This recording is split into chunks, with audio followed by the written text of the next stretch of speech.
সূরাতুল হাজের 5 নম্বর আয়াতের মধ্যে বলেন, ইয়া আইয়ুহান নাসু ইন কুনতুম ফি রাইবিম মিনাল বা'থি ফা ইন্না খলাকনাকুম মিন তুরাবিন সুম্মা মিন নুতফাতিন সুম্মা মিন আলাকাতিন সুম্মা মিন মুদগা। আল্লাহ তাআলা আয়াতের মধ্যে জানাইয়া দেন, ইয়া আইয়ুহান নাস,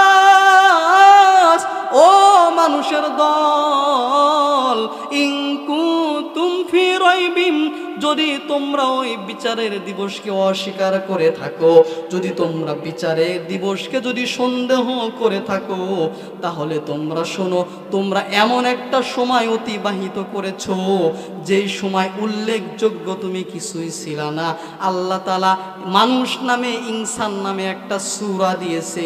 প্রথম আয়াতের মধ্যে বলেন, হাল আতা আলাল ইনসানি হিলুম মিনাদ দাহরি লাম ইয়াকুন শাইআম মাযকুরা। আল্লাহ তাআলা বলেন, ও বান্দা, তোমরা এমন সময় অতিবাহিত করেছো যেখানে তুমি উল্লেখযোগ্য কিছুই ছিল না। তুমি ছিলা মাত্র তোমার বাবার এক ফোঁটা নাপাক পানি। কথা বলেন ঠিক কিনা? এমন নাপাক পানি যেটা বের হয়ে গেলে গোসল ফরজ হয়ে যায়।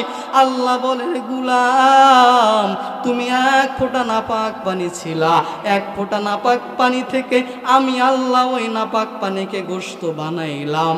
এরপরে আস্তে আস্তে তোমার হাত ছিল না, পা ছিল না, তোমার কিছুই ছিল না। আমি আল্লাহ সুন্দর করে মায়া করে তোমাকে হাত দিলাম, তোমাকে পা দিলাম। তোমার কান ছিল না, আমি আল্লাহ তোমাকে কান দিয়ে দিলাম। তোমার ঠোঁট ছিল না, আমি আল্লাহ ঠোঁট দিয়ে দিলাম। আলাম নাজআল্লাহু আইনাইন, তোমার চোখ ছিল না, আমি আল্লাহ চোখ দিলাম। তোমার ঠোঁট ছিল না, ওয়ালিসানাও ওয়া শাফাতাইন, তোমার ঠোঁট ছিল না, জিহ্বা ছিল না। আমি আল্লাহ মায়া করিয়া, আমি আল্লাহ মোহাব্বত করিয়া তোমাকে ঠোঁট দিলাম, জিহ্বা দিলাম। এরপরে সুন্দর আকৃতিতে আমি আল্লাহ তোমাকে বানাইলাম। বলে সুবহানাল্লাহ। ওয়ালাকাদ খলাকনাল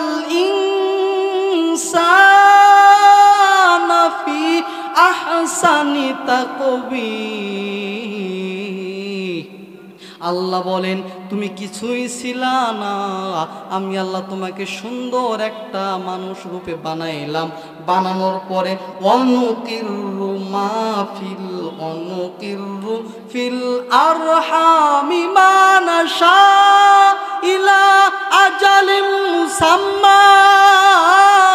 তোমাকে আমি সুন্দর এক জায়গায়, নিরাপদ জায়গায় রেখে দিলাম, নির্দিষ্ট সময় পর্যন্ত রেখে দিলাম।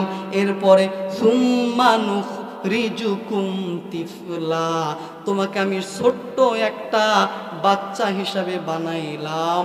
আল্লাহ তাআলা বললেন, তুমি কিছুই ছিলা না, এক ফোঁটা নাপাক পানি ছিলা। এক ফোঁটা নাপাক পানি থেকে আমি আল্লাহ তোমাকে সুন্দর করে মানুষ বানাইলাম। এ গোলাম, তুমি কিভাবে তুমি এটা বলতেছো? তুমি আবার কিয়ামতের দিনে যে উঠবা না, এটা কোনোভাবেই হতে পারে না।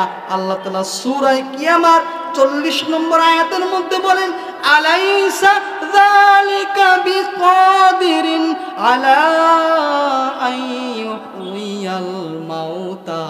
ও বান্দা, তুমি কিছুই ছিলা না, ছিলা মাত্র নাপাক পানি। তোমাকে সুন্দর আকৃতি দিয়ে বানাইলাম। এখন বলো, দ্বিতীয়বার বানাইতে আমার কোনো কষ্ট হবে নাকি? কষ্ট হবে? প্রথম